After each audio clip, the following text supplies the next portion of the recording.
This article was originally written by Feliciano, one of our staff writers at Gfinity Esports. Metal Gear Solid Snake Eater has been out for almost 2 weeks now, and while many players have been enjoying it, including me, the voice you're hearing right now, Alistair Kennedy, who gave it a perfect score, I've decided to hold off on playing it for now. Don't get me wrong, I've got nothing against Konami, and they probably don't care about my opinion either. It's just that playing the remake of Snake Eater right now just doesn't feel right to me. Before you grab your pitchforks and call me a Kojima purist, let me be clear. I'm not saying I'll never play this game, but allow me to explain why I'm holding off for now.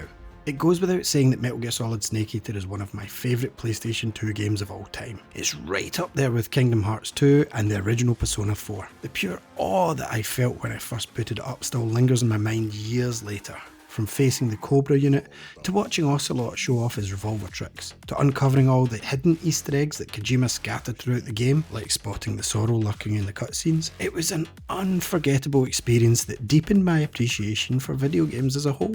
Now this sounds cheesy, but the original Metal Gear Solid Snake Eater showed me that games could be more than just interactive entertainment. They could be a canvas for someone like Hideo Kojima to go all out and create something truly bizarre and brilliant.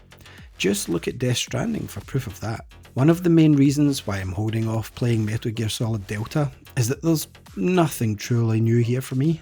Since the game is a faithful one-for-one remake with no major changes, there's nothing pulling me back in aside from the updated visuals and quality of life improvements. The Silent Hill 2 remake is easier for me to justify because it adds fresh elements like improved dialogue and refined combat, and even reworked encounters. With Snake Eater though, I could just boot up the Master Collection, play the original and get essentially the same experience.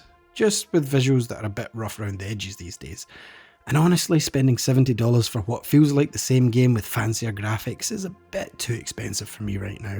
Of course, this isn't to discourage anyone else from playing it, especially long-time fans who want to relive their favourite moments from the original. However, part of the appeal of this remake is to bring new players into the franchise, and in that sense, Konami has made a smart move. The series needs to make a comeback, and it would be a complete waste to abandon such a money-making machine that Kojima created.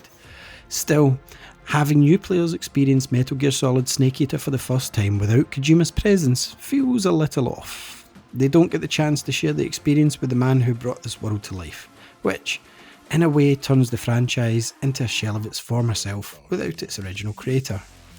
That said, newcomers who want to see why Hideo Kojima's Metal Gear Solid games are held in such high regard are welcome in this remake. In terms of visuals and accessibility, this is the definitive version of Snake Eater.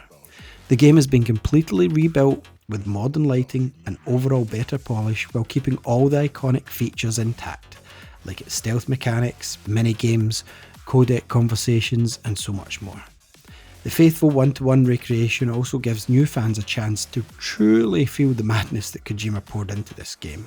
I'd love to dive into it eventually, but for now, there are plenty of other games in my backlog calling for my attention. Metal Gear Solid Delta Snake Eater can wait, maybe until it goes on sale. I'm simply waiting until I'm in the right headspace to experience this masterpiece one more time. For more deep dives on Metal Gear Solid, Konami, or anything Hideo Kojima, stick with us at gfinityesports.com.